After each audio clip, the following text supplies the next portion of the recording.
yourself, I'm a bestseller, a house flipper, a businesswoman, a go-getter, a big investor, a gold builder that could teach you to get richer like millions, baby. You really about to fill your savings. You about to have multiple streams to pass your children, baby. Let me teach you to get your credit on track in the long run. You'll make it all back at Catalyst and watch it all psychology black-owned firm, but we ain't all black. What's up, everybody? It's your girl, Constance Carter, and we are here live. What is this, Wednesday? Happy Hump Day. Let's get over the hump, y'all. What's happening today?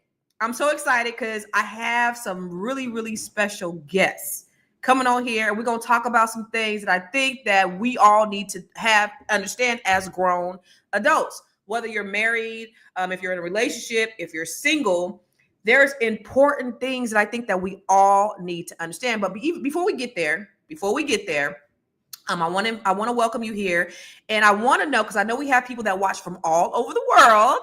So I want to shout you out. Talk back to me, talk black to me. So what's up, Miss Sophia? I want to see where you're watching from. So put in the comments where you are watching from. Sophia from Stockton, California, was crack-a-lacking. What's up, Karen from the big boogie down Bronx? What's happening? Booker, hey Booker from Fort Worth, Texas, Dallas, DFW. What's up, Jahari? Where you watching from, Jahari? Who else we got? What's up, Christina from Tallahassee? Listen, we got a jam-packed show for you today. I see you, Gail from Compton. What's happening, Gail from Compton? What's going on, Gail from Compton? You want to highlight Gail from Compton? There's Gail from Compton, and there's Michelle from New York City. What's happening? What's happening, everybody? All right. And also, listen, you know, I love to shout out Black-owned businesses. So if you are a Black-owned business or you know of a Black-owned business, I need you to put it in the comments. Why do I do this? Because it's extremely important that we practice collective economics. We need to have the mindset that we are doing business with one another. If we don't do business with one another, other people ain't going to do business with us. And it's extremely important that we have this dollar continuing to circulate in our community. It's extremely important. You know, another thing that's important to our community is Black love, relationships, marriage. The reason why, there was an article in Forbes magazine that said in the year 2053, Black median wealth was going to be a zero. Now, I don't believe that, because I believe that, they done fucked around and gave us the internet, and that's the great equalizer. But also the thing that's hindering Black wealth is Black marriage. And Black marriage has been on a decline over the last 50 years for whatever reason. What's up, Barbara from Stockton? Black marriage has been on the decline over the last 50 years. So I think I seen a statistic here recently on Fly Nubian Money. I think Black marriage was about 30% at this point. And so the reason why that wealth gap is so wide is because you don't have two parents, two adults in the house that's contributing to the wealth of the family. So having healthy relationships are important. I talk about this to my children all the time. Even though I'm not in a relationship, even though I don't have a significant other, I want my kids to have happy, healthy, whole lives. And so having those conversations with them, even though that's not what they experience right now with their mother, because I'm single, I try to teach that to my kids, because it's important that our children have that foundation. But in order to have a happy, healthy, sound relationship, there are certain things that you have to have. Red flags be feeling like Six Flags when you feeling a Negro. Have you ever heard that saying? Red flags, like if you got hella chemistry, the red flags be feeling like Six Flags. You be like, wee! You ignore all the red flags. So to continue this conversation, I'm going to bring some of my good friends on here, okay? So first of all, I want to bring the queen of all things pop culture. Y'all know her, Miss Athena. What's up, Miss Athena? She is a CPA. She is a wealth warrior. She is everything. She knows all about love. I'm excited because we've been talking about this topic for a long time, Athena, and you have really studied relationships, and I'm happy. I don't know if you want to share about what you have been able to do. Am I expert in this area? I think you might be an expert these days, because you've studied it, you've done all the things, and now you have successfully. I don't know if I want to let the cat out of the bag. Listen, Listen, let's keep things chill for right now. Yeah. But I'm happy to be here today because today it's a topic that I'm very passionate about, and I'm very, I can bring value from all aspects, from an economic standpoint, but from a relational and emotional standpoint as well. So this is something that's very needed. Well, and everybody needs girlfriends who have a sound mind, because girls could tell you stuff because they're jealous of you, because they don't want to see you happy, because maybe they like your man. So you need like girlfriends in your life that'll tell you, or even just say that you're always right. That girl, don't worry about it. You're right, he's wrong, and give you bad advice. So you need good sound girlfriend. And you look at, girl, you're glowing. I don't know, something's going on here. It's called minding my business and staying out of the way. That's why I think. All right, cool. So the next person that we're gonna bring up. So listen, y'all. Here's what I'm excited about is that we have some men's on the panel today. We love the men's, honey. We love the men's, hunty. So the first person I'm gonna bring up is my good friend Derek. Derek was born and raised in the DMV, DC. He's been an entrepreneur for Remax. He's a broker, president of the Real Estate Association of Maryland, has 2 sons, and he was married for over 20 years and has lived and loved life to the fullest. What's up, D? What it do, Callie? What's happening? How about you? Always calls me Callie. Yes. Oh, love. Look, I'm humbled by the opportunity to share the stage with you guys this morning. I appreciate the invite and definitely lived it and loved it and got a lot to talk about. I love it. Derek, I've been knowing you probably about 20 years. Yeah. Well, maybe, right? I mean, yeah.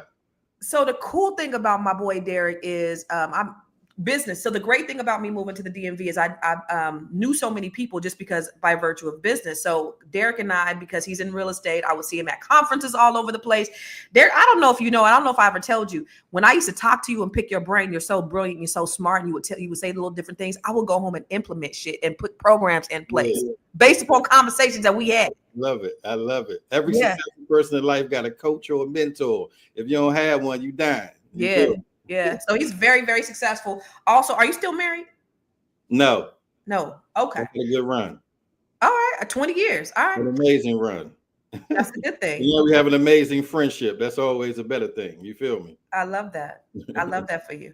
And the next gentleman that we got coming on here is my good friend, Mr. Sean Rayford. Now, Sean, I know from Cali. That's my boy. Sean is one of the he was on my show Conversation Starters a few years ago, him and his former wife. And we were talking about Black love. Go figure. But he's an amazing artist. He's a saxophone player. I think didn't you get on a billboard or something like that, Sean? Oh yeah, I was number 1. Matter of fact, 2 years ago I was number 22 at the end of the year, and I'll be at Yoshi's if you're in California on June 30th. June 30th, Oakland, Yoshi's. That's my spot out in Oakland, California. So if you are in Cali, if you're in the Bay Area, Sean Rayford. Oh, Sean, can you turn your thing to the side? How about that? That's better. That's much better. Yeah. Oh, beautiful. Okay. All right, so we're gonna bring is somebody else coming on here? Are you ready, Miss T? I don't see. We might have one more coming on here. T, you ready? All right. I don't know if she's ready yet, but Tiara's gonna join us at some point. She's trying to get her. Oh, so she's not coming on. Okay. All right. So listen. So the reason why I wanted to have this conversation, because I seen that there was a really cool video this older white gentleman was talking about, and he was talking about how people overlook these red flags because they have this chemistry, right? So like I said, when you feeling somebody, them rose-colored glasses come on. But he said that there are 7 secrets. So I want to go over these seven secrets, and I want to see kind of where you guys fall within the compatibility, and then I want to play a little game. Okay. Y'all ready? Uh-oh. I'm gonna show each video, and I want to kind of see where you guys fall in each one. Okay, where's that? All right. So here's the first one he said. Signal 1, incompatible emotional regulation styles. One seeks connection when stressed, the other isolates. It's not a character flaw, but that neurological difference in processing emotions that no amount of love can completely harmonize. All right. So what is your compatibility style? I'm going to start with you, Sean. Do you seek isolation or do you seek communication? What's your compatibility style when you're stressed? I do isolation. Anytime I'm stressed, I'd rather have a pillow over my head and try to get through. You don't want to be bothered? No.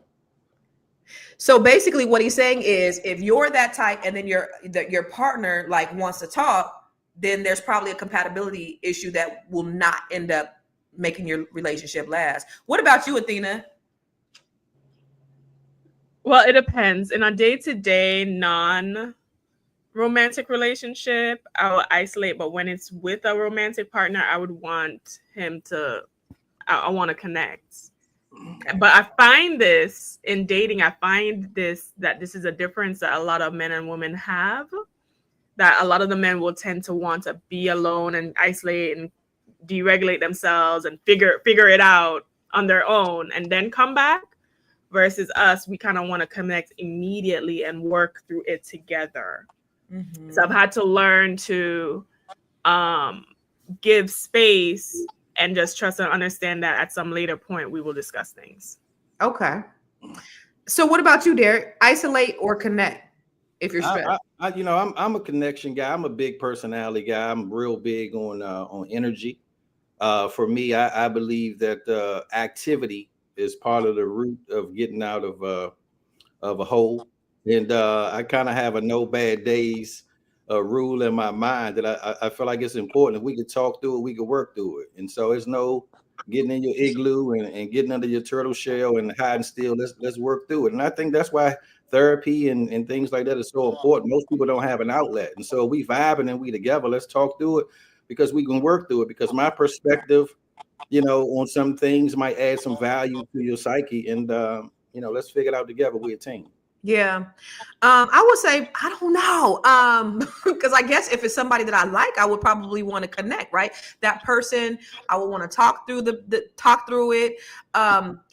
Probably, I probably was an isolator when I was married more so. I don't, just because of the compatibility factor. So I think I think now, but I have not been in a relationship since my marriage. I think I'm a connector. I think I would want to ideally connect. I don't know. So you're a connector, you're an isolator, Sean. Yes, I'll isolate. You don't want to be bothered with nobody. You want to go in your cave. You want to be left alone. I got to figure it out. I have to figure it out. Okay. And if you're in my ear constantly, it's not going to be good. Okay. So you need somebody who will leave you the hell alone. Yes. All right. And Sean, quick question. So you're content with trying to figure it out on your own? That works better for you? It hasn't worked, but I figure it will soon. One of these days. Hell, I just turned 60 today, so. What? Look at you, black don't crack for real, homie. Happy birthday, Sean! Thank you for coming on your birthday. Sean, I have a follow-up question for you, Sean. Is it that you're trying to figure it out on your own, or do you just feel like you just want to process your feelings on your own? Is it figuring out the problem, or is it just allowing your feelings to process safely by yourself? Because that's a different. I think the processing part of it is for me. I like to figure it out because I don't want to bring anything. I'm like the brother. I don't like to have any bad days. If you know me, I am smiling 7 days a week. I don't care, but sometimes I need to process things. And when I do, I'd like to be by myself for a little bit. Not all day, not all week, not all month, but just for a little bit of time to get, to get where I need to be, so that we can keep doing what we're doing. Right. Sometimes it's good. So what about you guys in the audience? All in chat, are you guys connectors or are you isolators when you're stressed? Are you connectors or are you isolators? So that's number one. All right. So let's Uh-oh. go to the second one. Let's see your compatibility. All right. So we're gonna go to number 2. Signal 2. Different levels of emotional transparency. One lives to share every thought, the other values private inner space. It's not a matter of openness, but that fundamental need for intimacy calibrated to different frequencies that creates misunderstood distance. All right, Athena. What about you? Are you a sharer or you like to keep things to yourself? I don't need to share every intimate thought. I do share, but I'm probably in the middle with that. I don't feel like every single intimate thought I need to share. Now, what I will say is I have a tendency to attract men who kind of like to keep their inner thoughts inside, and it takes a long time for them to like share that. So I've also had to learn in the process of dating and relationships to just honor that. And when they feel safe enough to open up their world, just make it a safe enough space for them to do that. But it's going to be a process. And I think, in fact, with my dating journey, I've learned to just also take my time. Because in the past, I just share everything. To take my time to share everything, because I don't even know if you're going to be here next week. So we have to build trust day by day, brick by brick. And I think with women, sometimes we just want the immediate connection and to just be together and to just open up and just have this relationship fly off. But I've learned in dating, especially in relationships, it's better to take the time and just let things simmer than just like put it on the pot at 10 and have it boil up, Yeah. that kind of thing. Yo, I think for me, I'm a share. I want to share. I definitely want to share. I want to let you know what's going on with me. I want to communicate. I don't want to isolate. Hey, like if we have a connection, I certainly want to share. What about you, Mr. Dirk? Yeah, I'm the same way. I try to lead with transparency and vulnerability because I feel like, I need to get it back. And I can kind of discern whether or not she's withholding information, she's hiding, she's not authentic, she's not genuine. Like, let's get to the point. I mean, that whole getting to know and that stuff, we can really, stomp out a lot of time, just kind of being on the surface. And so I just like to be real. I like to be honest. I like to say what it is. And especially if we vibe, and I think it's a safe place where we can be upfront and honest and fully vulnerable up front. It kind of speeds up the clock a little bit. Not that I'm rushing to get nowhere, but like I don't like wasting time with people because you can go on 3, 4, 5, 6 months and still feel like, I don't even know her or she don't even know him. And it's just like what we've been doing just on top level. I can't do that. I love that. I love that. Yeah. What about you, Sean? Share or? I think I do appreciate sharing, but I think I'm with her.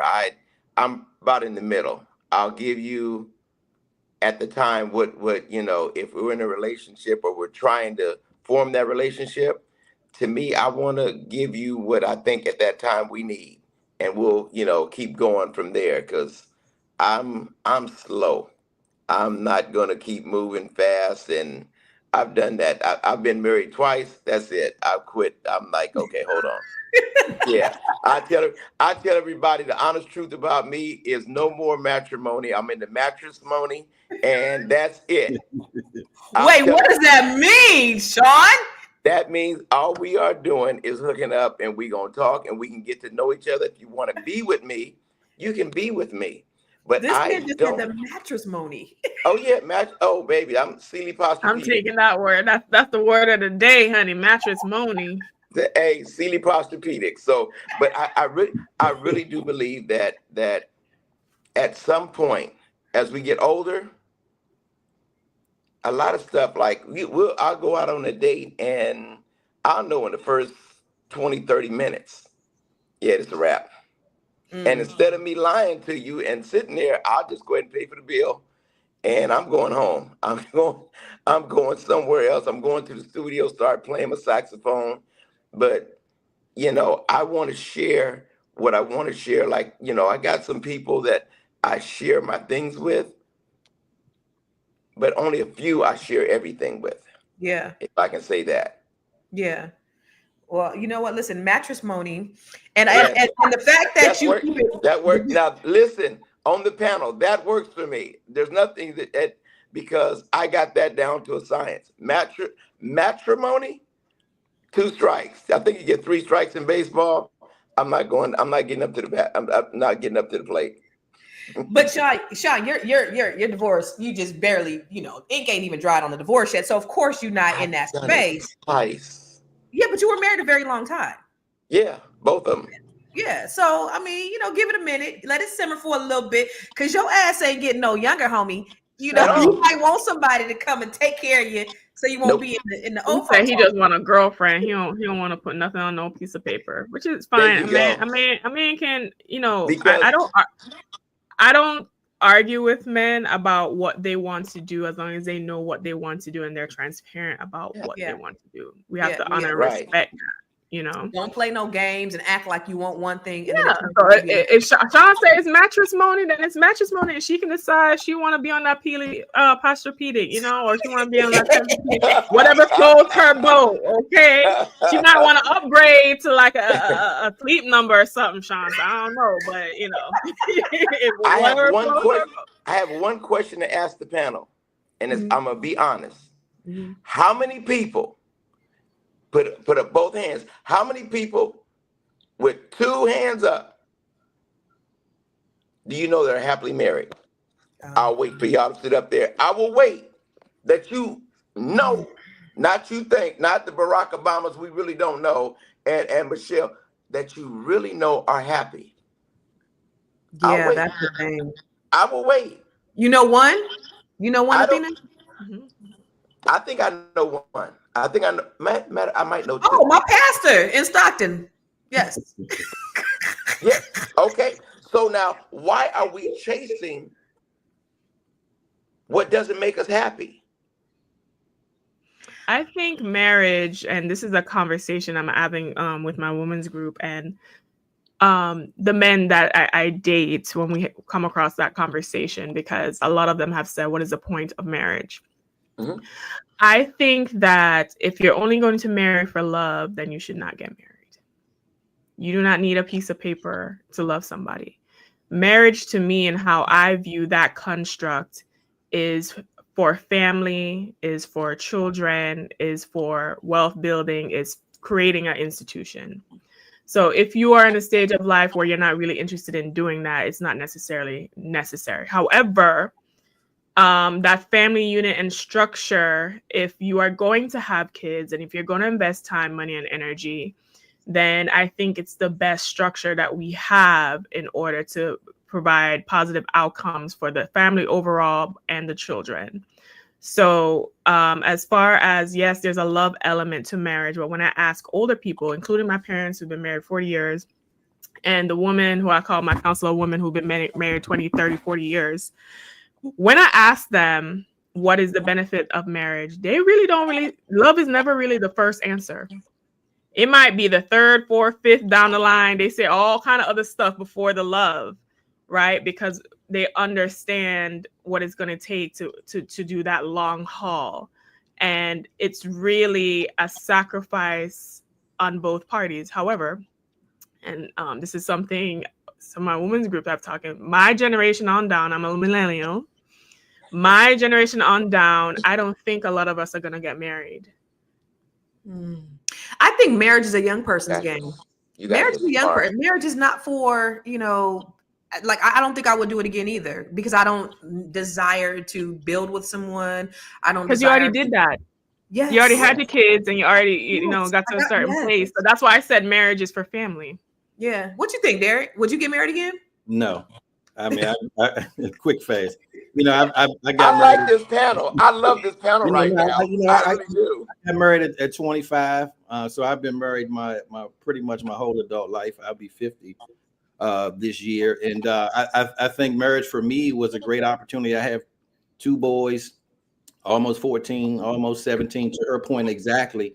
It created that infrastructure that allowed me to be there for my boys and to be able to have that team environment where we can work collectively together. But as you get older, you realize that there's some safe places that's been missing.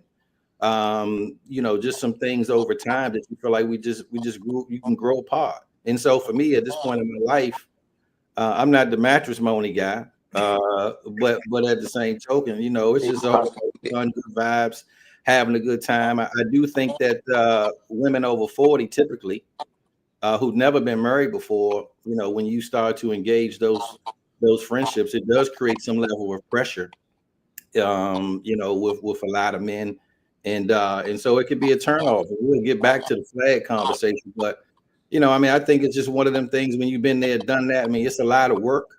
You know, for a lot of men, marriage feels like retirement. You know, if you talk to dudes in the room who about to get married, first thing they say is, "Man, I done been there, I done done that. I'm tired, and I just, you know, she's familiar, she's safe. I'm just gonna go ahead and pack it in." It don't feel like it's exciting, right? Women talk about he's the most amazing man. He treats me with love and do it. Dudes don't talk like that. Dudes feel like, man, I'm gonna go ahead and pack it in like it's over. They go. I'm glad you mentioned that, Derek. I'm glad you mentioned that because I have a interesting perspective. So I desire marriage. I've seen an example of a long-term marriage in my life. My parents will be celebrating 40 years this Friday or Saturday, the 3rd. Too. Yeah. Right. I think, and I have a lot of discourse on this, I think marriage as it's marketed to women is a scam. I think marriage, what we have been mentally trained is to look forward to a ring and a day, and you are with that man for the rest of your life. And we are not, especially Black women, especially Black American women as a subset, are not as rigorous for a lot of reasons, institutional, slavery, whatever the reasons are, but we're not rigorous in what the expectation of us, which is a sacrifice that's going to be needed to make, but also the expectations of the man that you are marrying. All of that kind of gets overlooked for the emotional, I want the love and I want this fantasy of what that is. When anyone who has been married for a long period of time know the love would ebb and flow. Some days you're going to want to light him on fire. Some days he's going to, want to light you on fire and all these other things. And it's really about what is sustaining in the long term is the children and money. Every time I ask a woman who has been married 20, 30, 40 years, who is still married to this day, I always ask the ones who are still married, I ask them, what do you get in marriage? And it's always the first response is always children and money. The first response that has never failed. When I talk to my dad about marriage as a man who's been able to keep a family intact for 40 years and still married, his response, I asked him, because this is fascinating. Every man in his company is divorced except for him and another man. And I asked him, why did all these men get divorced? Like, what's going on? I was expecting some kind of answer. He said, the issue or the mistake that they made was all they thought they had to do was make money. That's all they thought they had to do. And that's, they did not look at their wives as real partners. They looked at their wives more so as a help. And that is just not going to be conducive long term. He also said, from a marriage perspective, that the only way to avoid divorce, and he told me this when I was engaged previously, is you have to put the marriage above everything. And it's really an institution where the two of you are conditioned into being selfless towards each other. And if you can't do that, if both parties can't do that, your marriage is just not going to last. But the thing about it, and we got to get back on the videos. The thing about it is everybody desires companionship. Everybody desires love. Everybody wants to be with somebody. But why is it that marriage just does not work for a lot of people? And that's the question. Like, I desire to have one companion that I dig, that I love, that I'm vibing with, I'm feeling with, but I don't desire to be married. And so that just feels like a clink, clink, like a lockdown. But anyway, I don't want to answer that question right now. I want to go to the third one. Did we even get to the third one yet? Let's see. Signal 3. Divergent attitudes toward personal growth. One sees life as constant evolution. The other seeks stability and predictability. It's not ambition versus laziness, but that philosophical divergence on the very nature of human existence.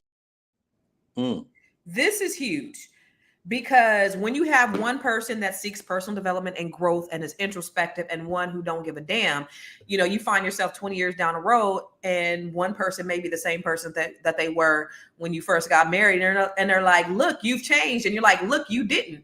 That's a problem. What do you think, Sean? Do you think that, like, where do you fall? Are you the person that's like, let's just keep things as they are, or do you look at like personal development? You're I'm sorry, you're muted. I muted you because I think you were giving us feedback. Go ahead. I'm sorry. Is the feedback back in here? Oh, sorry. Oh, you're But good. no, I love when I'm able to. I'm trying to say this politically correct because this is all on the internet. Hey, listen, say it with your chest out, homie.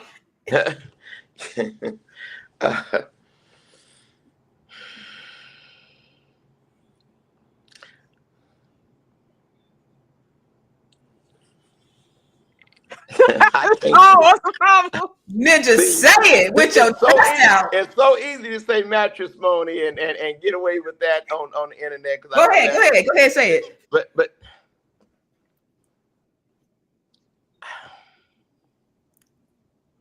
can I pass right now? Yes, you can pass, but we're coming back. So think about the words, gather them words. Yeah, I gotta say it politically correct. All right, Dirk. Yeah, Like I think for me, I got in real estate at 25. I've never had a 9-to-5 situation. I've been an entrepreneur all my life, and so all I know is the grind for my shine. I'm not a sit still guy. I feel like I got to keep moving. I got to get to the next level. And if you involved in somebody whose love language is quality time, that's just not going to work. My love language is making shit happen. And so sometimes that don't work for everybody.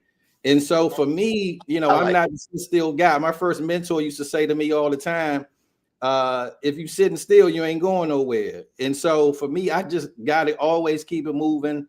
Obviously it's a compliment for someone who's a little more structured, a little more soulless in how they move. It can be a compliment, but it can be a detriment too, because my pace, is high level. And it's not like my pace is I'm out at the party or I'm out in the club popping bottles, having a good time. Like, I'm sold out, committed to making shit happen. And so, for me, if my partner don't have that same level of drive and commitment and getting to the next level, we just gonna bump heads all the time. Because the lovey-dovey stuff, we could do that stuff later. We gonna find our pockets, but like doing the work, that I got shit to do. And so that could be a problem. And so it's not that I'm emotionally absent. It's just pockets in time for that, especially where I am in my life right now. My boys getting older, getting ready for school, college, and things like that. And as a provider, as a protector, as a man whose responsibility is to make provision, some things and certain things matter to us a little bit differently than sitting on the couch watching Tubi. You feel me? Yeah. Just prioritizing. So, Absolutely. Yeah. I love that. So that can, I don't know if you have a woman that's kind of a go-getter too. Will you find time for each other, or is y'all both just trying to make it happen? Do you need someone? Because he says, well, if one person is that person and one person is not, they're not going to be compatible. But if you're both extremely driven, put it this way: we on vacation, and I got to use my phone because my stuff is going on, stuff is moving. Like, I don't need nobody to say, cut your phone off. We on vacation. Look, who paid for this vacation? Like, it's okay. I can step off real quick. I'm gonna make sure we can still have our margarita time, but like, you gotta back up off me. So, making money is part of my life. I do think we can mix business and pleasure and still have a good time and move and shake. But if she's on a whole different stratosphere to think I'm gonna cut my phone off for 5 days and not answer the phone, like, that's not gonna work for me. I love that, Derek. That's good. All right, Athena, what you think? Derek, you sound like somebody I'm dating right now. I've been on vacation and the phone was still on and the meeting was still taken. But I think the issue is, right? And I allowed him to do that because I understood, because I also have my own business and I'm also doing my other things, and I'm also doing things while we're on vacation. Maybe a little bit less because I can plug off a little bit more than he can. So I think traditionally, and times are changing, right? So for those of you who are involved in astrology, we're moving from the age of Aries and into the I think Pisces into Aquarius.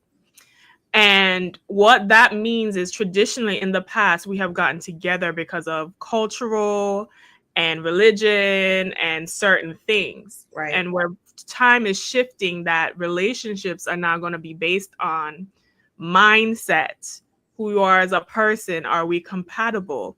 Because traditionally, marriage of old was about family, retaining families, money, and keeping traditions going. Now, the new relationship paradigms are more so mindset based. Are we compatible? Do we have the same goals? Before, it's like, do you look good? And do we look good together? And can we have cute kids? And can we have a little picket house?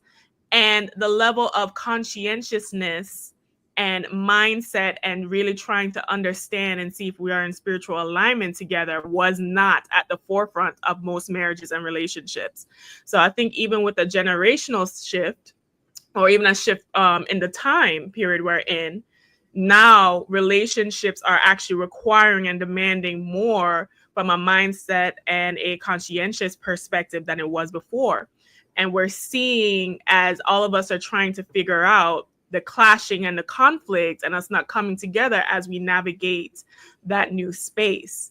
What I also see, and in my dating job, I've dated men who were divorced, or they're going through matrimony, or they try all these different things, and it's cool for a while. But then over time, because I've dated older, and over time, life happens. Their friends start dying around them. Family members are dying. They have women that they might have different relationships to, but they're never fully satisfied with it. With little investment, there's little commitment that you're also getting with that.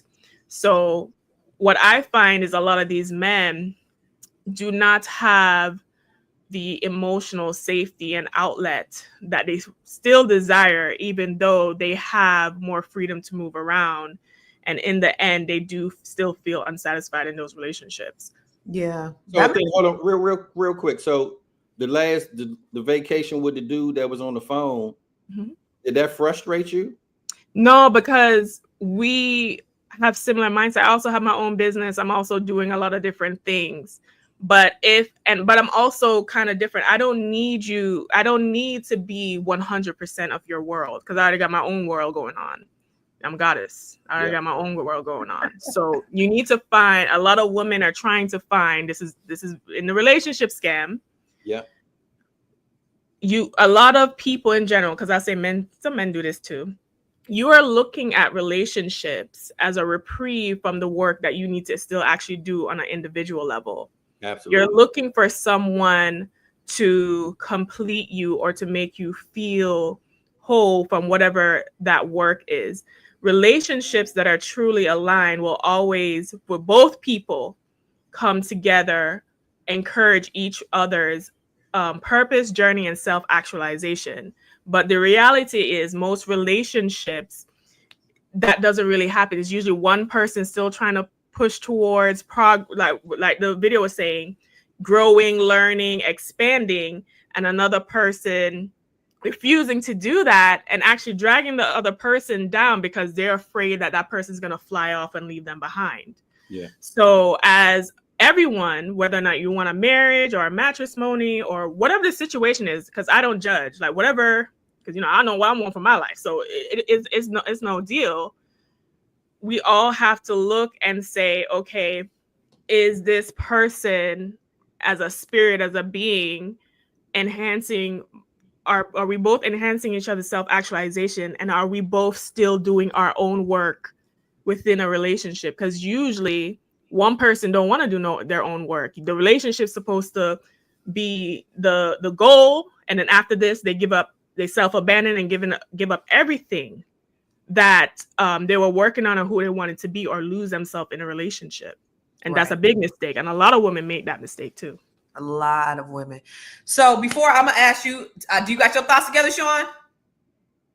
Wait. Let me unmute you. You got your thoughts together? I got them together. The brother Okay, helped me out. hold on.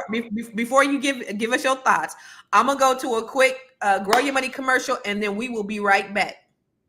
Have you joined the Grow Your Money Club yet? If not, why not? The Grow Your Money Club is a comprehensive program designed to take you through the complete wealth building journey.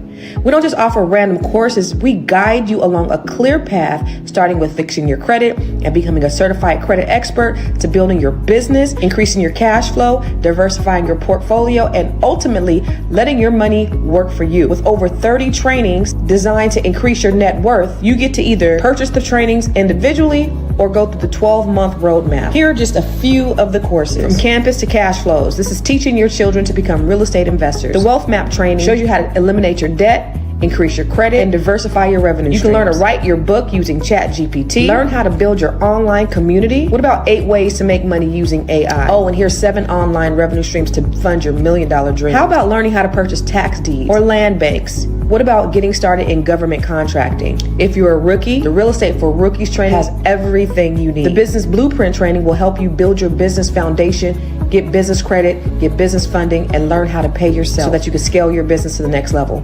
Or perhaps you want to create jaw-dropping video content using CapCut, Midjourney, and ChatGPT. There are so many trainings and master classes within the Grow Your Money Club, and I also drop 1 new training per month. You do not want to miss out on this opportunity to invest in yourself, because guess what? You are your biggest commodity. You are your biggest investment. Join the Grow Your Money Club today. Part of the personal development, y'all, part of the personal development is all about growing your money and not blowing your money. And that's the reason why I come live here every single day. Derek had to run real quick, but he's coming back. That's why I went to commercial. See that transition? That was good. That was smooth. All right, Sean. We'll be back. Okay. Okay. Tell us what you're working with. Okay. So what I'll say is that because I'm an entrepreneur Negro, you guys call it entrepreneur. I call it entrepreneur Negro. I don't want to have anybody that doesn't have that same mindset.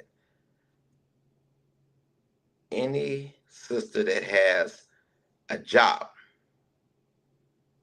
I already know it's not going to work out. Really? It's not. I want to talk about growing every day. And that's what you're talking about, the shit. Damn, he froze. Damn, Sean. Dang, he was getting good too. I don't know if Divine said the man not speaking right now. Damn. It was getting good too. Sean, where you at? I'm gonna take him out the stream real quick. Damn. I'll say you gotta be a businesswoman to talk to him, honey. He said you got 9 to 5. You can't even check him. Yeah, he said I'm not a businessman. I'm a businessman. Well, when his camera come back on, damn, I'm gonna let him hear. Okay. Let's go. Okay, here come Derek coming back in. You know what's so interesting? Where women say, "Oh, I don't want to date no man that's 9 to 5 clock it. I want an entrepreneur boss man." Oh my god. But a lot of times when women say that, they be working 9 to 5. But they be working 9 to 5s though. It's like, remember what you said, Athena. You said this time and time again on the other podcast. You said only 6% of Black people, Black Americans make $100K or more, according to the U.S. Census Bureau. 6% of African Americans make $100K or more, according to the U.S. Census Bureau. And you have all these people on these podcasts that are talking about, no, a man got to make $250,000. And that is like a rarity. Where are you going to find this man out of the 6%? 94% of them ain't making 6 figures. They're not even making $100,000. But anyway, Sean, go ahead and complete your thought, because you was getting it. You was talking that shit. Okay. In this world, if you are going to be compatible to me, you got to have somebody you got to have a drive. Don't tell me that we're just going to vacation twice a year when we can vacation dang near every doggone month. Don't tell me we're going to do, because if you have a job, you can't take off. Mm-hmm. I need you, my to work with me. You got to be an entrepreneur. You got to have a job. And I like what the sister said, because she says she has her own world. Please have your own. I have 7 children, 7 grandbabies. I have my own world. You have your own world. We can come in the middle and be just as happy as all get out, and Yeah. everybody happy. So they have to be self-employed to be able to do this? Oh yes, ma'am. Okay. I I haven't mean, I I can't. haven't found anybody with a job that can take off. I mean, that's true. I mean, if they're an executive, no. I haven't seen an I haven't met it now. Okay, so chat, if you're executive sisters that don't mind honesty, Marty hit me. said that's low. Maybe if they work from home. Maybe if they work from home, That'll work, you know, because then they can go. it means that. I don't like, You for know. me, I don't have to have a man who has his own business, but the fact that if I want to get up and go, I want us to be able to go. He has to be established in some way, but definitely has to be motivating, someone who's all about personal growth, professional growth. Like, you don't want nobody sitting over there like not doing nothing, not talking about nothing, not, don't want nothing. You gotta have I gotta have something to talk to you about. And if you can't pour into me, because here's the thing about me, I'm a sapiosexual. I love an intellectually stimulating brother. I love a man who could teach me something. Turn your phone this way, Derek. Can you turn your phone to the side? I want a man that could teach me some things. And so if he ain't got nothing going on for him, then, or he doesn't desire personal development, that's the part that I don't think I can get with. You know what I mean? All right, let's go to the next. That's not a mindset match. Right. That's not the mindset match. So I think, though, a person having a job, if they're like progressive. What about you? Does your man have a job, Athena? Do I have a man? I'm just kidding. Listen, okay, Constance, let's lay ground rules, okay? Until you see me with a ring, we don't know what's going on, okay? Until you see a ring, You don't have a ring in the back, okay? Okay, pop out Mary, that's it. Okay, we don't know what's going on, but okay. Listen, she's pimping. All right, I got you. We ain't talking about pimp shit. Okay, are we on number 4 or number 5?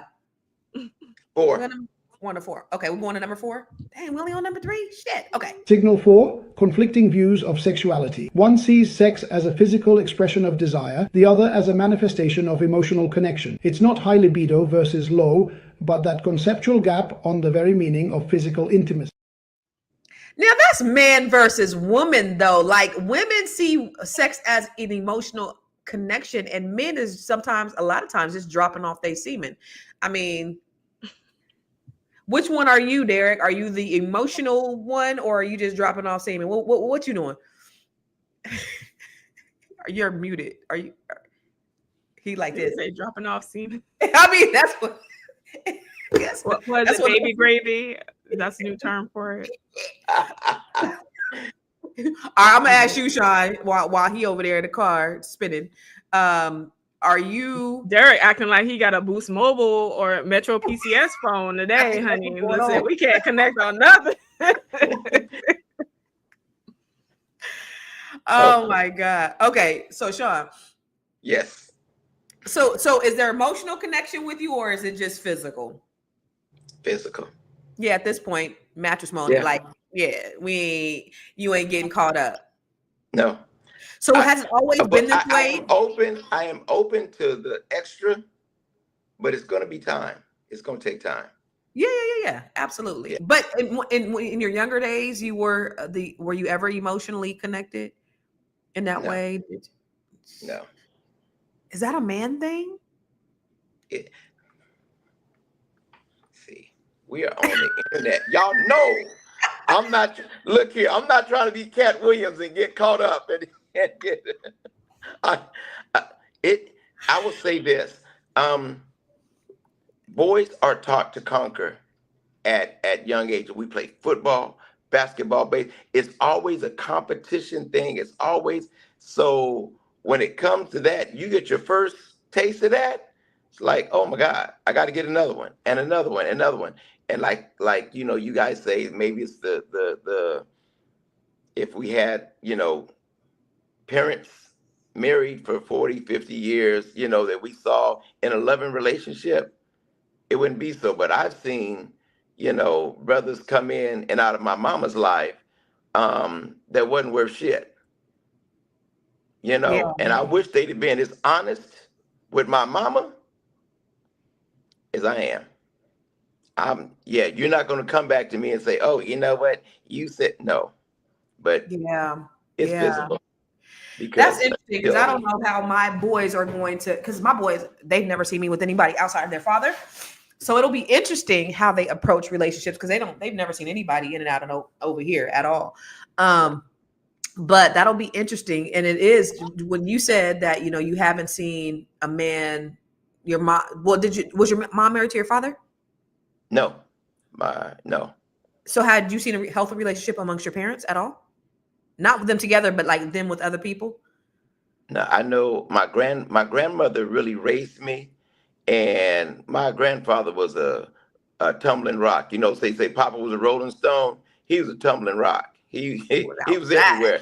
I remember my first wife and I. We were at one of her friends' house, and they lived in an apartment complex.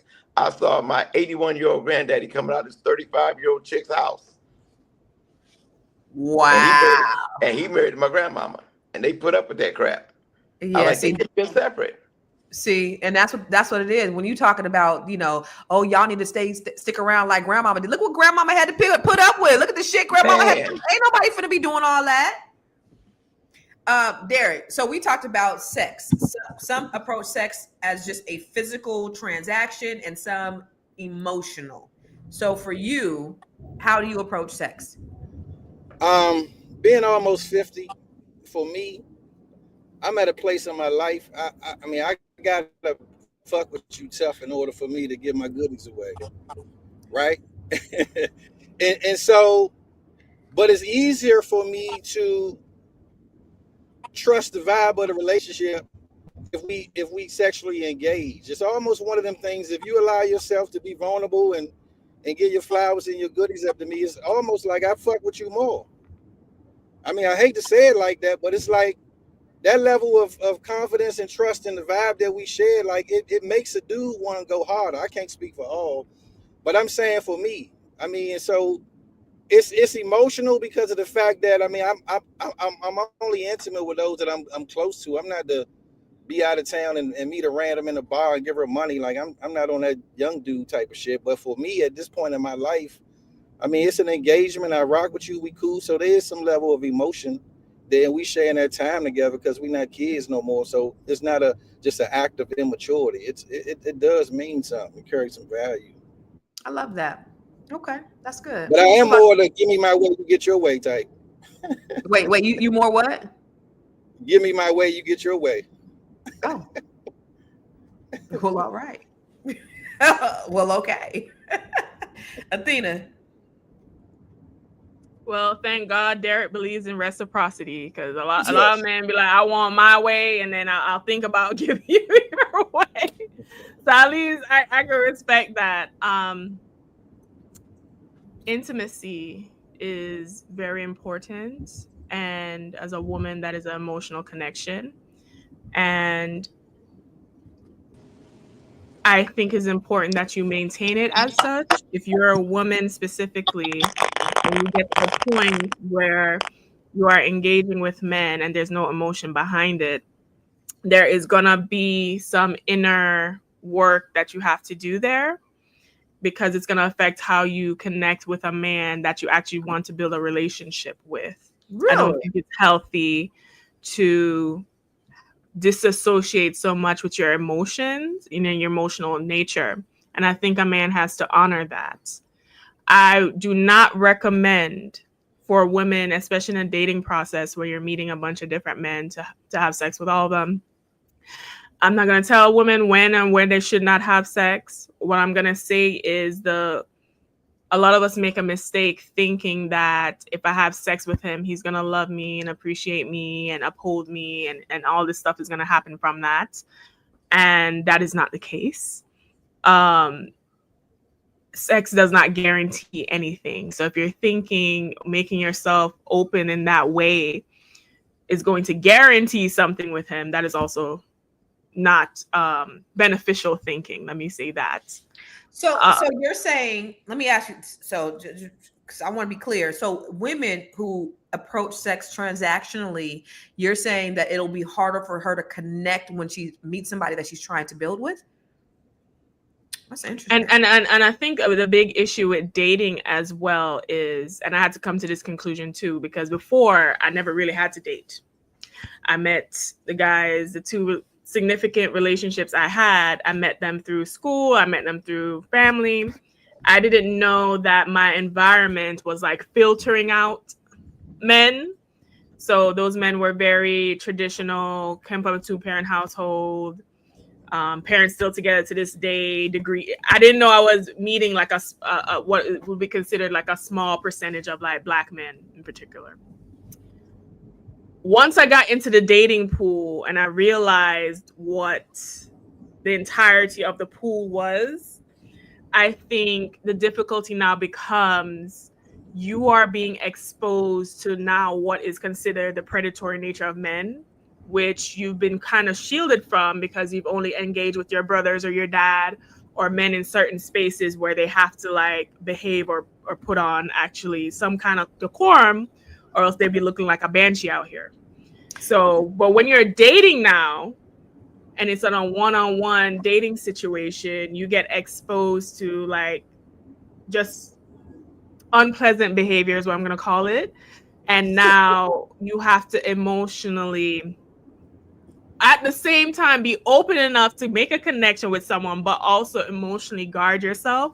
And when you rush into that sexual nature part of the relationship, it hazes your discernment and your ability to walk away when you're seeing things. Red flags be feeling like Six Flags. Red flag be like Six Flags, okay? Let me ask you a question, because you used a strong word, the predatory nature of men. Ooh, that's a little strong. So you mean to tell me you meet a dude, y'all vibing, y'all go out, have a good time on Wednesday, he want to see you again on Thursday, y'all hanging out having a good time, then Friday he want to do something, take you to a comedy show, y'all go out, y'all vibing, having a good time, and then he say, I don't want you to leave me, I don't want you to go home, I want you to stay with me.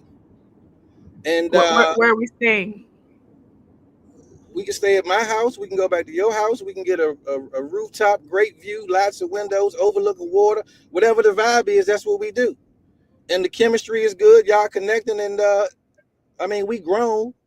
And so obviously y'all just met a couple weeks ago. Y'all been talking, and it just turned into just a great night of a spontaneity and adventure. You mean to tell me that in the natural flow of just engagement, you think that's premature for you to engage sexually with a man? Yes. Wait, hold on. Before I gotta bring my good girlfriend April on here, because April, like when you're talking about sex, casual, compartmentalized. Wait, I'm sorry. Can y'all hear me? Yeah. Don't you hate it when people just join the conversation? All I heard was yes. So you're saying that you can't have sex with somebody the first time you meet them? That's a no. No. Wait. What I wanted to say is you're my friend that said. Hello? You're my friend that said go through the whole phase. Okay. Like, just date them all, sis. Go out there and compartmentalize the idea of having these interactions. And Athena is saying absolutely. Hello? Can you hear me? Y'all hear me? Everybody else hear me, right? Yep. Okay. So April is the friend. So Athena's a friend. Like, wait, what did you say yep to? Huh?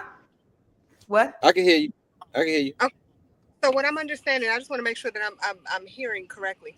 Are we saying that we cannot engage in a sexual encounter the first time we meet people? What I said is I strongly advise. I'll just say it plain. I do not advise having sex with men before you're in a committed relationship, and that has been clearly defined. And whatever your relationship goal is, whether it's we gonna be matrimony, we gonna work on married, we just kicking it, that conversation and those boundaries need to be outlined before you give up your coochie, thinking that it's going to guarantee something and you get your feelings hurt, or you give up your coochie and then you have to go and get a shot of penicillin. That's all I'm saying. But what type of quality dude is gonna go for that? Until you get into a committed relationship, like what? What do you mean? What kind of quality dude? I mean, Derek, you don't know my day in history, so it's fine. No. I'm just saying. I know. I'm just saying the type of dude that most women want is not going for that. I don't believe that, and that has not been my experience. Maybe it has been an experience for others, but from my experience, that has not been my experience. But I don't understand how women can't be transactional, just as transactional as men are. I think in this day and age, women are. I'm sorry.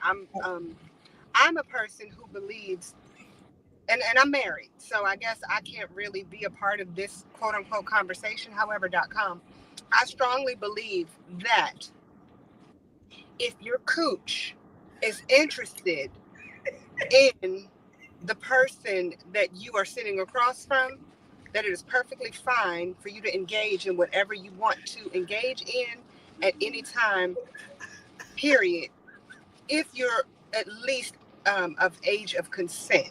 I also think that it shouldn't be a situation where like he's 100 and you're 20, but I do think that like if you're old enough and able to engage in a wonderful sexual experience, then a sexual experience should be had.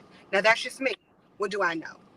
Yeah, I agree. Because as a man, right, I'm making an investment of time, attentiveness, money, care, concern, energy, right? And we vibing. And so we're vibing, and I'm giving you that level of attentiveness, and I want to be flirty and I want to engage. You put me in a precarious situation if I now gotta go and suppress that part of my life with you. I'd rather share in that release moment with you, especially if you're feeling what I'm feeling. And so without that, it's gonna put me in a situation where I gotta go feed that other side of that predatory nature that you talked about outside of you. Well, I agree. But I'm sorry to say this though. I wouldn't care. So I mean, and this is gonna sound really really messed up, I guess, on my part. But I mean, I'm just going by my old ways, right? It's not about the money you spent because I had my own. You know what I mean? It's more so about your time and how I felt with you. So I didn't care if you spent your investment was nothing to me. I didn't care about your investment because I too was making an investment, and if I wanted to go there, I would go there. You get what I'm saying? So I don't care about your investment.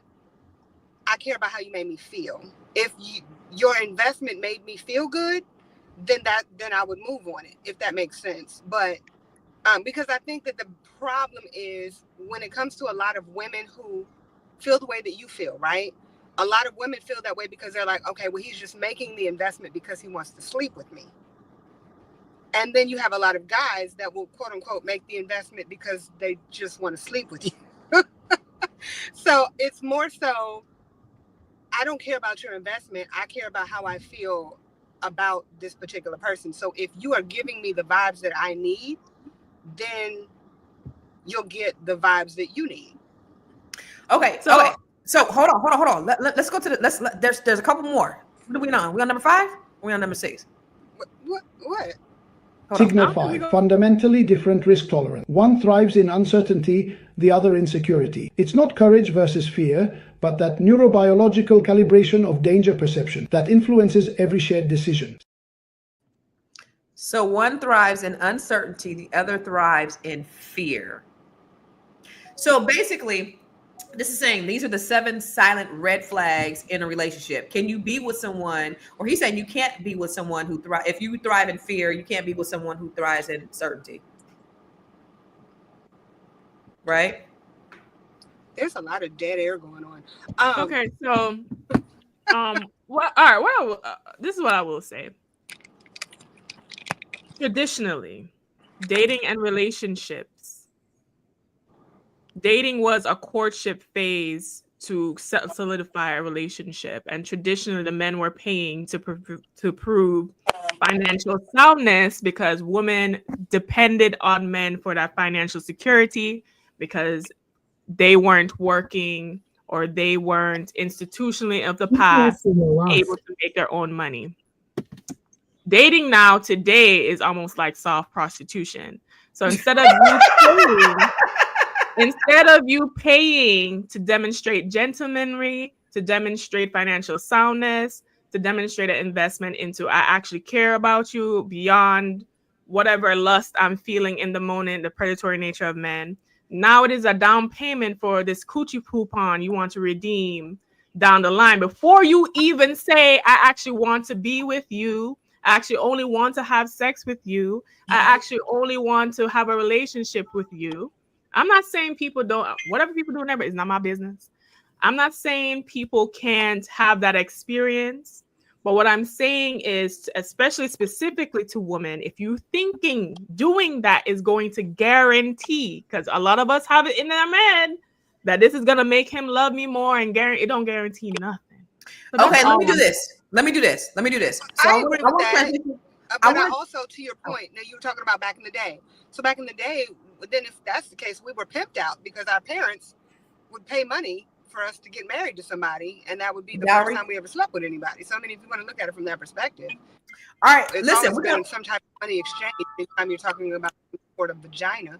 All right, I'm gonna do a rapid, like, at least in this day and age, if you want to do it, you can do it and not feel bad about it. Can y'all hear me? I mean, that's just me. I know I just like randomly joined the conversation out of nowhere. Yes.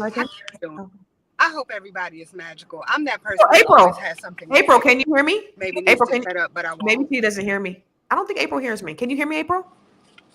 April, can you hear me?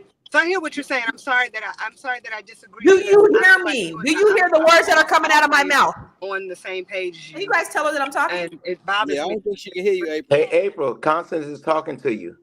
Can you hear me? Constance, you can't hear me? There? You don't see me, April? April, you don't see me? You don't see her, April? I don't. Oh, wow. I see you and hear you. I see everybody. So get off and get back on, April, because tell her to get off and get back on because she can't hear me. Back on. All right, so I want to play a quick rapid fire game. We ain't gonna be able to get through all 7, but listen, I want to just we're gonna talk about red flags real quick, okay? So, what's one flag that you completely ignored because the chemistry had you dickmatized, coochiematized, or whatever? All right.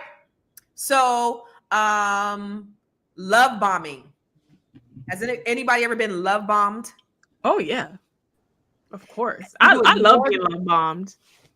You love being love bombed? I do because once you hit that wall, when you think, because people, they burn out so quick. They can only keep that pace up so quick. Wait. So why do you love it? Because I'm like, oh, I'm getting my flowers, I'm getting all this stuff. You thinking you're gonna rush something that's not gonna be rushed. You playing this game with me because you're really full of shit. You don't really care about me. You just want between my legs. So you're thinking you're just gonna send all this stuff and try to pretend to be a Prince Charming that you're not, and that you're gonna come in a quickness, snatch my coochie, and go home. So I laughed during that whole thing.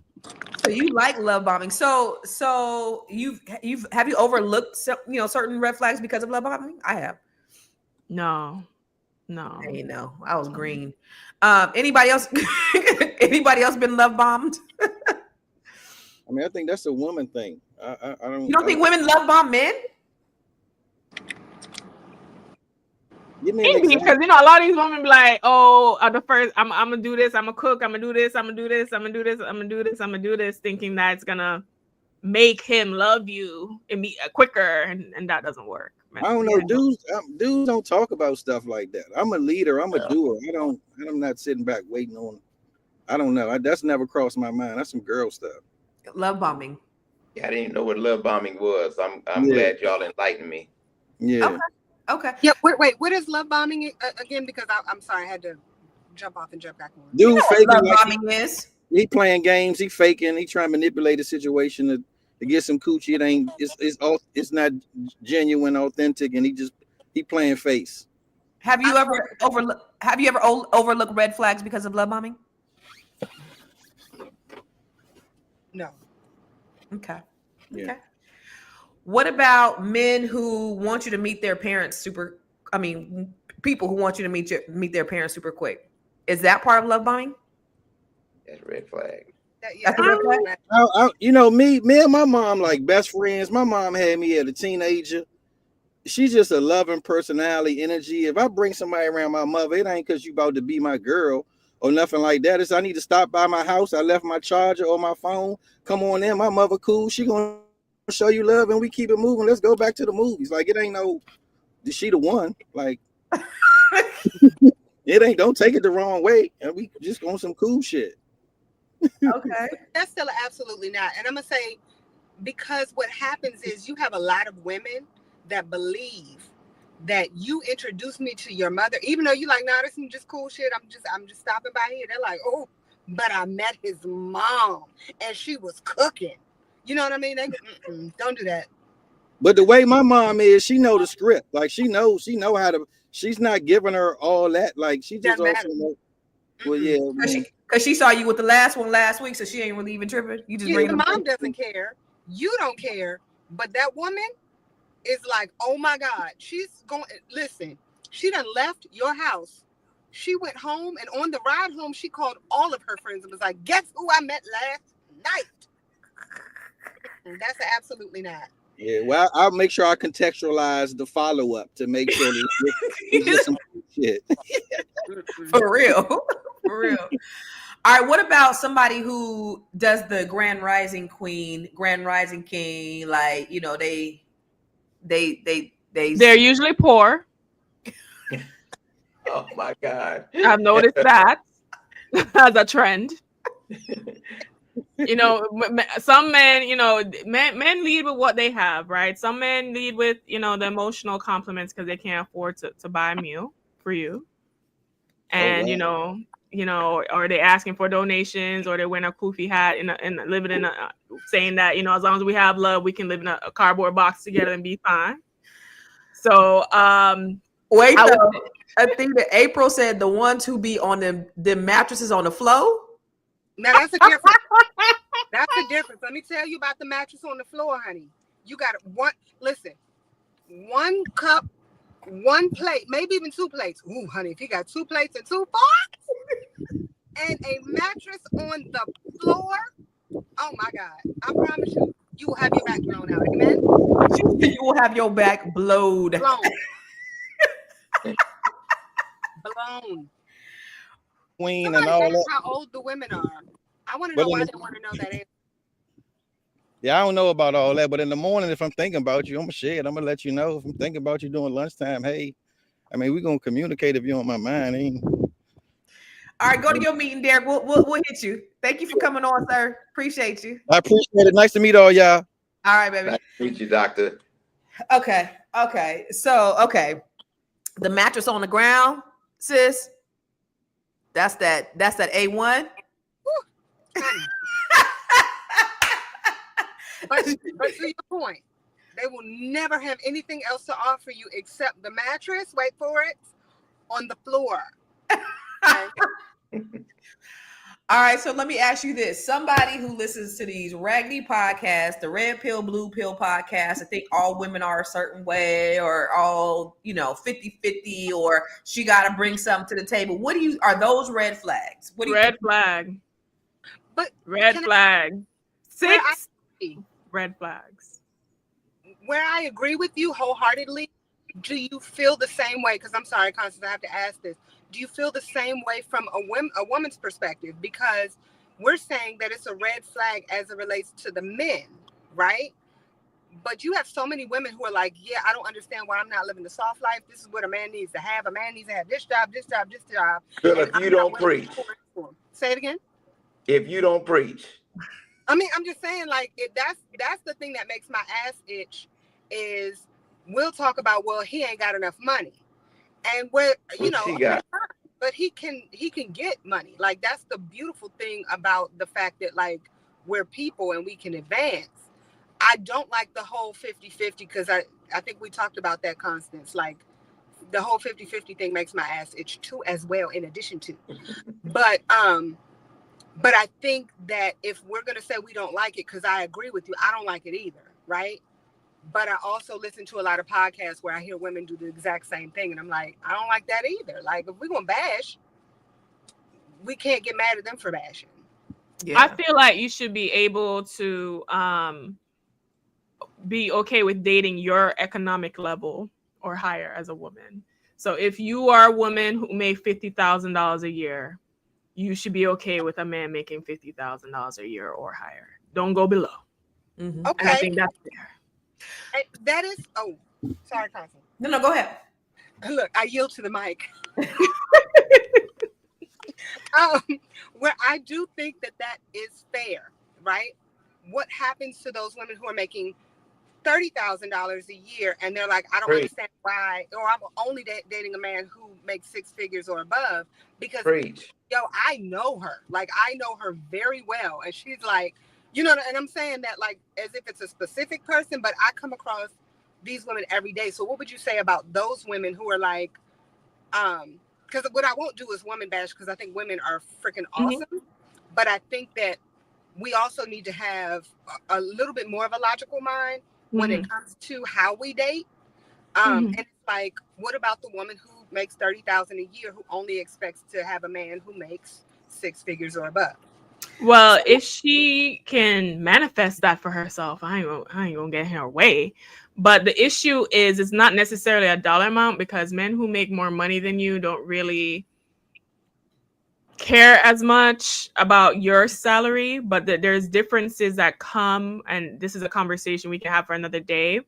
There's a different societal, cultural, educational, and spiritual conditioning that happens across these different tax brackets. You're usually not living a similar lifestyle, exposed to different things. So if you have the mindset and all these other things that are a match to that man that's making $100K, you can still date that man. But chances are that you do is very small, and that's why you probably won't attract that man. So Sean, in this iteration of your life, being that twice divorced, you just turned 60 today, happy birthday, brother. Thank you. Would you date someone who didn't, work, somebody maybe who, I know you said you're not going to date anybody who is not an entrepreneur, but maybe they were struggling, or maybe they're not where you are financially. Would you date a woman that wasn't where you are financially? Yeah, I don't care about her finances, but see, I have a problem with women that have a problem with the man being the other side. Now, if I'm making 6 figures a year and she's making, because she just started her job, started her career, whatever it is, in entrepreneurialism, and she's making 35, 36 a year, but she's really doing her thing, I don't see a problem with it. But I get tired of hearing women on podcasts, on internet, on TikTok, always say, well, I'm making 6 figures. I can't take a man making 30,000, 40. Why not? Right. Why not? Teach him like I'm teaching you. If she's at 36 and I'm the baller that I say I am, like Constance, I bought your books. All the Constance books I have. I've gone online and got them. I'm going to tell you right now, Constance is teaching folks how to make it. Now, me as a man and an entrepreneur, and I've been doing it for a little while, if I can't take her from 36 to 6 figures, that's something on me. And I think women need to stop all this little rhetoric talking about, well, he doesn't have this. And come on, why can't you build him like he would build her? Like, I have no problem with you making 30, 40. I don't care. Because I disagree with that completely. Of course, what do you disagree with? What do you disagree with? I disagree with that completely, because most women who are first of all, let me repeat the stat again. Only 6% of Black Americans make $100K or more. So this is really a 6%. This conversation don't apply to most people, right? So let me restate that again. But however, most Black women specifically, or women in general, because I have white friends too, everybody got the same issues, just that they just keep their shit quiet over there. But trust me, I see the behind the scenes too. Most women have tried to date a man who is a less economic status and build him up. And what usually comes with that is resentment, because as a man, you by biological Resentment nature, from who? Resentment they from who? resent the woman because he resent the fact that he needed your help. And a lot of men do. And there's a lot of women's experience who have gone through an experience of trying to build a man. And build the him into- other issue too is usually there's a mindset block as to why he has not been able to cross that threshold. There's a mindset difference. He thinks he needs all this help and he's not a go-getter. He's not, there's usually all these boundaries. And he also feels, we're not factoring how men feel. Most of them do feel a way when you do make more or you're doing more or they have not been able to match you in that way. And I have seen that time and time again. Now there will be exceptions to the rule, but it is not more than not, more so the man will be resentful. It's going to be a struggle. It's going to drain you just to try to convince him to do this. You're going to have to tiptoe to figure out how you're going to word it to say it this way so that he feels fine about doing this. It's too much. But that's that right there for me. No, but what man do I you know? But honestly, Constance, what man do you know doesn't want to make more? If you come into my life and you're going to show me how to make more or how to build more and have more, why would I resent you? That's crazy. It's not that though. Can I tell? I'm just gonna put my business, not my business, my thought out there. Which in my head, now I could be wrong because I'm not gonna speak for you, but what I believe she's saying is pretty much what did Kanye say? He'll leave your ass for a white girl, right? So it's pretty much like as soon as he is on the come up, you know, he'll be like, well, I resent you for getting me to where I am. That I don't think that that's necessarily the case. He does. That's not what I was saying. Okay, so that's what I said. Correct me. He's gonna resent you regardless whether he stay because you're gonna remind him that he needed you in the first place to get there and that he wasn't capable of doing it. Here's the problem that I have with that though, y'all. Can I speak? Because I make a certain amount of money. Okay, so if you think only 6% of people even make the $100,000 threshold, how many people do you know that makes what I make? So does that mean, so that makes the pool smaller? And if these men, I don't expect a man to make the amount of money that I make.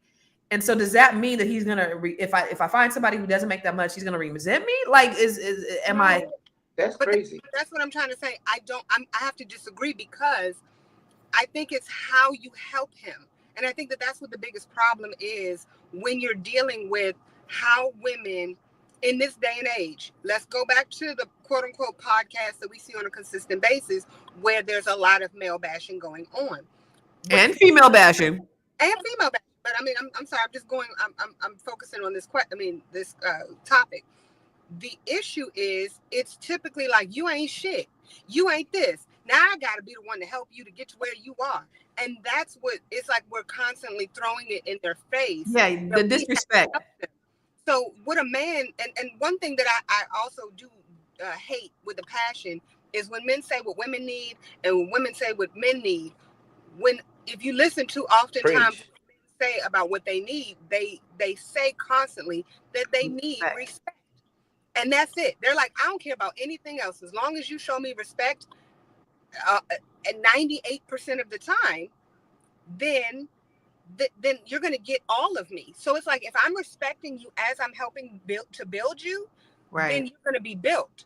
Whereas if I'm going to tear you down as I'm quote unquote building you up, and my focus is to build you up into the person that I want you to be for my benefit, then that's not going to, then of course he's going to leave you. He didn't want to be with you in the first place. He just wanted you to help him. But to Athena's point, because somebody said, how was it with you making more? And I made all the money in my marriage. And I didn't think it was a problem at all. I really didn't until we went through the divorce. And then I seen where the resentment came from. I was oblivious to I'm oblivious to everything. I'm so oblivious. I don't even know. But I didn't realize that there was a resentment until we went through the divorce. And then I seen it, but I thought, we're good. You know, he got full access to all the money. And, you know, so this is us. We started together and this is ours. And then it was like, then it kind of changed. So for me, you know, one of the things that I think one of my friends said, you did too good of a job making him feel like he contributed equally, because then he really felt like he contributed, like he did all the shit that he didn't do. And that became, you know, that was a problem in and of itself, you know, because I would say, you know, I would always try to be inclusive. I couldn't do what I do without you doing what you do. You know what I'm saying? So I always wanted to make sure that he felt like he equally contributed to the situation. You know, I want to build, you know, and I'm a builder. So I'm a love you where you are. You don't have to make a certain amount of money. I just want somebody smart. Teach me some shit. If you know some shit about outer space that I don't know, and you could teach me some shit and it's interesting, I'm good with that. I don't need you to make $1 million. Teach me some shit about outer space. I'm simple. You know what? It's so interesting to me because I'm part of these different groups. You know, I have my non-Black friends, then, you know, Caribbean, African, Black women, and then Black American women. I'm in all these different spaces, and our perspectives on these conversations are always so wild to me. And I find it very sad, and maybe we can do an episode on it, but I always find that Black American women in particular endorse things that contribute to struggle of more so than African and Caribbean women or even non-Black women. What do you mean? I can see that. It's just too much. Like, I just find it that it's just too much acceptance of where the men are in the society versus drawing a line in the sand and saying, okay, this is the line right now. This is where the line is, or we're just not crossing that line. There's another lady on the other podcast, No Malanga. She said one of the questions was, well, what if like you had to contribute? She said there's ways that he could figure that out that don't include me. Like there's ways that he can figure that shit out that does not include me contributing financially. There's a million ways to do it. I'm not even saying that a woman can't contribute financially either. I'm just saying that, and it's so funny because I want to also put this out there because people think I only date like Black men who are not American, and that's not true. That's not true. But it just seems to me that there is this image of that they need all this help, and they don't. Black men are very capable. It's because I think it's actually insulting to insinuate that they need all this help from us when they're very capable. But let me tell you something. In California, the caliber of men is different than here in the DMV. Like in where I'm from, the Black men, they material handlers, they forklift drivers, they're that. And the women, almost every woman that I know, they make more. They're more successful, you know, than their husbands. Here is much different. You have these men that are, you know, very productive and very successful, and they have a whole different thought process. But I think, you know, geographically, it also depends as well, because over there, yeah, it's different. I remember just having a conversation with somebody from here, you know, a long time ago, and Emmerich, he was like, yeah, that's not, because we were talking about the plight of the Black man. He was like, yeah, that's not our thing. And I was like, well, what do you mean? He said, I can look outside my house and everybody in my neighborhood makes 6 figures and we're all Black. And I was like, whoa. Well above. And yeah, right. So it's different. I guess it depends on, you know, geography. Because I remember when I moved here as an immigrant child and I started school here. And the first week I already picked up that there was this expectation of me not to do well because I was Black, and that being Black in this country meant something completely different than my experience up until this point. And I think even in dating, or even my perception of men, is that I have a high expectation of you because I've seen that expectation. That is not some, oh my God, like I found this great Black man in a drought somewhere. Like these men are there, but also this excuses as to why you don't personally develop and go out and get it like men like Derek or get it like men like Sean is too commonplace in the culture and society today. Agreed. And we're paying a price for it. Agreed. So that's all I'm saying. So, like I'm saying we don't have an expectation, or the bar is set so low for the bar is in hell. The bar is wait. Wait, what does Sean think? Because Sean is over there. Sean ain't saying you. Come on, we talk about y'all. Is he frozen? Sean frozen. Is he I dead? will say this. No. Can you guys hear me? Yeah. Yeah. Can you hear me? Yep. You guys can. Okay. So my take on this is that I find it ironic when women know everything that a man is supposed to do. A man is supposed to do this. He's supposed to be this. He's supposed to be this. Who made that? Who made that up? The man that you want. God? I mean, if you guys can you see me? Yeah. I said God. Am I? You made that up. I said God. Okay, God, yeah, God. Okay, gotcha. I think so. Okay. But now, who made this man that you guys in your mind? He don't freaking exist. Your kid, even you have sons, they're not the man of your dream. Then you raise these fools. Come on now. I love So Sean. yeah, but you guys are, no, for real. And it's like, men saying, if a man has all this to say about a woman, I'm not going to say a woman should be doing this. A woman should be doing this. A woman should know this. I know what I'm supposed to do, and I'll do what I got to do. But as far as everybody putting this thing on men saying, well, these men, like you said, they're in, the pool is way down in hell. According to who? I had an African lady tell me that she was so shocked that so many black men, African American men, has sold drugs, and her culture, it was uncommon. He said the culture of African American men here in this country is different from the culture of African and Caribbean men. Our struggles are different, so we will never see eye to eye ever. Even though we have the same black skin, and I believe African culture accept a man having more than one wife. There's some truth to that. Yeah, that's interesting. You all right?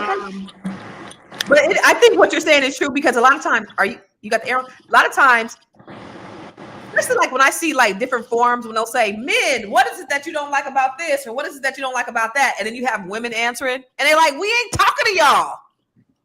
Mm-hmm. We talking to men. How y'all gonna tell us what men like when the question is to the man? Can I add, because there was something that he said, and I was like, oh my gosh, if that is not the most correct thing, where women are always saying what a man wants, but when it's on, I mean, not what a man wants, women are always saying what a man should be, or what a man should have, or what a man should. But if the shoe was on the other foot and a man started saying what a woman should be, they're like, who are you to tell me who I am? Oh, we BANs at that point. I can't cut. If we make that comment, if a man makes that comment, we are a BAN, and y'all know what I'm talking about. No, I don't know. If we make that comment, but women make that comment every day, all day. I hear it all the time. I mean, men made the comment too. They say y'all don't cook, y'all don't clean, y'all out here with y'all bonnets, y'all out here on y'all bonnets, y'all got 4 or 5 baby daddies, y'all ain't this, y'all got degrees that don't make money. We get it. Everybody getting it. That's what I'm saying. I think everybody's getting frustrated because that is definitely in the ether. No. Where I would say you're right, because you're right when it's like, yeah, you don't cook, you don't clean, you should do this. That's why I need to be with a white woman. Blah blah blah blah blah. No, what I'm saying is they don't say who we should be. You get what I'm saying? Like, they say the things that we don't do. Okay. But they don't say, a woman should be like this. This is how a woman should be acting. This is what, no, like we're always saying, and I hear it every day.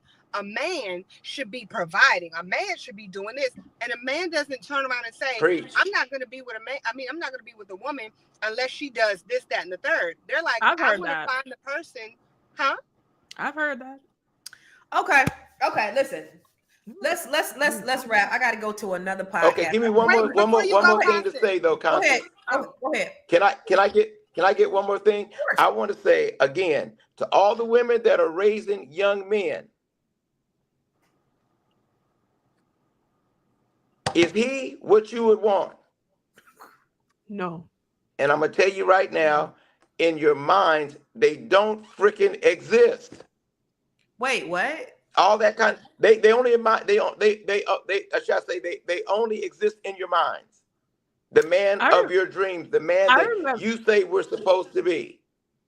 Because I you haven't remember raised the sons like that. That's so true. I remember and How that's a about your whole other brothers? problem and discourse we can have, because I have 4 brothers, and I agree with you 100%, Sean. Because I remember my dad got his feelings hurt when he asked me if I would ever, if I was meeting guys like my brother in the street, if I thought they were good men and I would date them, and my answer was no.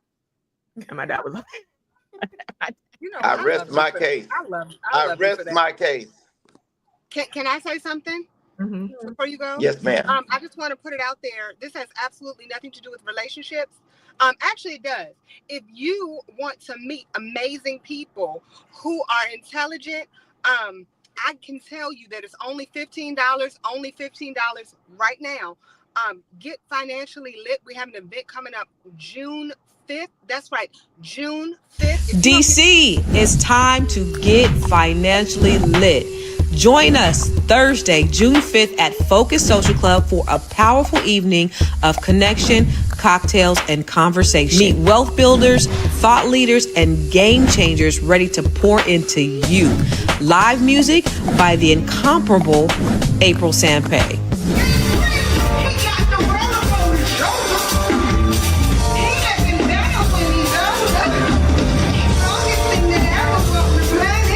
Vibrant vibe, a room full of opportunity.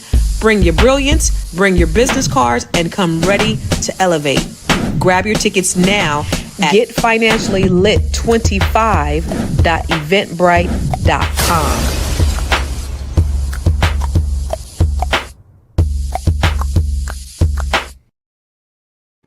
Now, where on earth can you see April Sampay for $15? Only $15? What a bargain. You can't see April Sampay anywhere for $15. That's the early bird tickets. $15. You need to come out here for that. That's June 5th. You need to come out here for that, Athena. Come rock with it. No, for real. Come out here for that weekend. Get financially lit. Sean, did you see April on? Sean's a saxophone player. His album CD what number were you on the billboards? I was 22 on the billboards, but I've had 3 #1 hits off of my 2 albums. Good sax. That means he could play good sax. Sean, you got it. You made it for yourself. You made it for yourself. Yes, I love it when a man gives good sex. So. Baby, hey, listen, I am very sexual. Y'all, this is great. Sean, we got to have you on more often because this was good. This was very engaging. We got to do this at least like once a week. We already talked about this, Athena. We got to do this like once. Huh? Yeah, because this is interesting and definitely from the male perspective, and to have different types of men that come from different walks of life, right? So y'all, this was great. You guys have any last words? The last words that I will say is relationships are supposed to help both people involved towards self-actualization and alignment and peace, love, and harmony. And ladies, do not trick and fool yourself that meeting his mom or having sex early or all these other things are going to guarantee something with a man. Because Sean letting you know the men y'all trying to find anyway don't even exist, right? Because we so delusional. So calm down, take your time, enjoy the process, and protect yourself. I want to unpack this whole idea of marriage being a scam. We need to talk about that specifically. Oh, because I said that marriage. Yes, she said marriage is a scam. No, I said how marriage is marketed to women is a scam. Not okay. Oh, it's marketed. Oh, you want to get married? Well, you know what? Listen, marriage is a scam to me and Sean, huh? Because we been there, done that, and we ain't doing that shit again. Sean coming back for the mattress money. Sean coming back with some mattress money t-shirts. Hey, look, I'm into relations, not relationships. That stuff just don't work. Yes, come through, relations. Mattress money t-shirt line coming soon to you. Oh yeah. Hey, and put a sax on it. And put the hashtag got sax. No, you need to come out with a t-shirt line, Sean. I am sexual with the saxophone on it. That's your name. Oh, I have a license plate. My license plate says Sexual 1. Okay. April, what's your final thought? My final thought is what you want is what you can have, but stop being delusional with what you want. I think that that's the biggest problem, is that we're so unbelievably delusional. Mhm. Can y'all hear me? Yes. Hello? Yeah. Yes. Hello? Yes. Okay. We're so unbelievably delusional in what we want, but realistically, you can have what you want.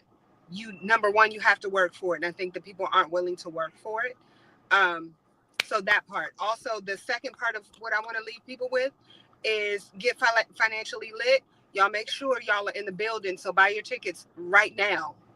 Not now, but right now. now. Yeah. It's early bird tickets, $15. Yeah. Sean, besides your dream man does not exist, because that was a bar.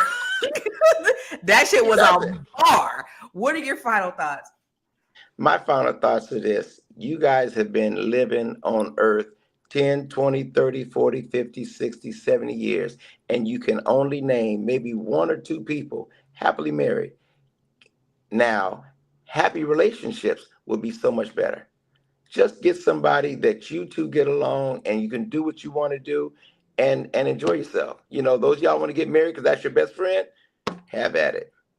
Me, I'll see y'all on the mattress money side. Happily married, just have happy relations.